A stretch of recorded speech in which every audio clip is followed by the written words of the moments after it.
Big TV భక్తి సమాచారం WhatsApp ఛానల్లో జాయిన్ అవ్వండి. అన్ని విశేషాలు ఎప్పటికప్పుడు తెలుసుకోండి. మనం చేసే కర్మలతో మన భాగ్యం తయారవుతుంది. మరి మనం ఎప్పుడూ మంచి కర్మలు చేయాలి అంటే మన మనస్సులో ఎప్పుడూ మంచి ఆలోచనలు ఉండాలి, సద్బుద్ధి ఉండాలి. సో మన మనస్సులో ఎప్పుడు మంచి ఆలోచనలు కలగాలి అంటే మనం కొన్ని ధర్మం ఏంటో తెలుసుకోవాలి. మనం ఎలా ఉంటే, ఎలా ఆచరిస్తే, ఇతరులతో ఏ విషయంలోనూ కంపేర్ చేసుకోకుండా ఉంటే మనం సంతోషంగా ఉండగలం. అంటే ఇక్కడ మనం తెలుసుకోవాల్సింది ఏంటి అంటే ఇతరులు మన విషయంలో ఏం చేస్తే మనం బాధపడతామో, ఇతరులు మన విషయంలో ఏం చేస్తే మనం దుఃఖపడతామో, ఆందోళన పడతామో అది మనము ఇతరులకి ఎప్పుడూ చేయకుండా ఉండాలి. ఇతరుల సంస్కారాలని ఆధారంగా తీసుకొని మన సంస్కారం ఉండద్దు. ఇతరుల ప్రవర్తనను బేస్ చేసుకొని మన ప్రవర్తన ఉండద్దు. అందుకని ఇక్కడ ఒక పద్యం చెప్తారు. ఒరులేయవి ఎనరించిన నరవర అప్రియము తన మనంబున కగుదా తానొరులకు నవి సేయకునికి పరాయణము పరమధర్మ పదములకెల్లన్. ఒరులేయవి యొనరించిన నరవర అప్రియము తన మనంబున కగుదా. ఏది చేస్తే ఇతరుల మనస్సు నొచ్చుకుంటుందో, బాధపడుతుందో, అప్రియంగా ఫీల్ అవుతుందో అది ఇతరులకు ఎప్పుడూ చేయొద్దు. అలాగే ఇతరులు ఏది చేస్తే నువ్వు బాధపడతావో అది ఇతరులకి ఎప్పుడూ కూడా చేయొద్దు. ఈ సూత్రాన్ని మనం గుర్తుపెట్టుకుంటే ఇదే గొప్ప ధర్మం అవుతుంది. ఇక్కడ మనం జనరల్గా ఏం చేస్తామో, ఏదైనా ఒక సందర్భంలో ఇతరులు మన మీద చాలా కోప్పడ్డారు, అప్పుడక మన స్వభావ సంస్కారము మారిపోతుంది. ఏ విధంగానైనా సరే వీళ్ళ మీద నేను పగ పెంచుకోవాలి, ద్వేషం పెంచుకోవాలి. కానీ కోపంతో ఎప్పుడూ గెలవలేము. ఇద్దరికి మధ్య ఆ నెగిటివ్ ఎనర్జీనే ఎక్స్చేంజ్ అయిపోతూ ఉంటుంది, అది ఇంకా పెరుగుతూ ఉంటుంది.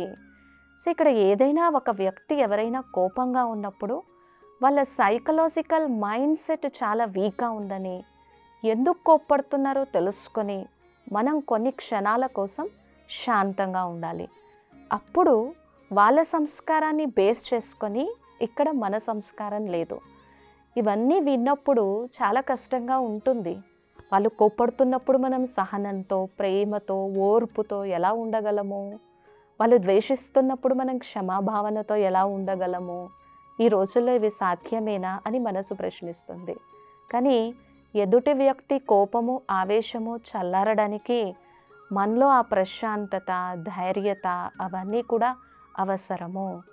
ఇతరులు నీతో కోపంగా ప్రవర్తించినప్పుడు బాధ కలుగుతుంది కాబట్టి అదే బాధని చేయొద్దు అని ఇక్కడ చెప్తున్నారు.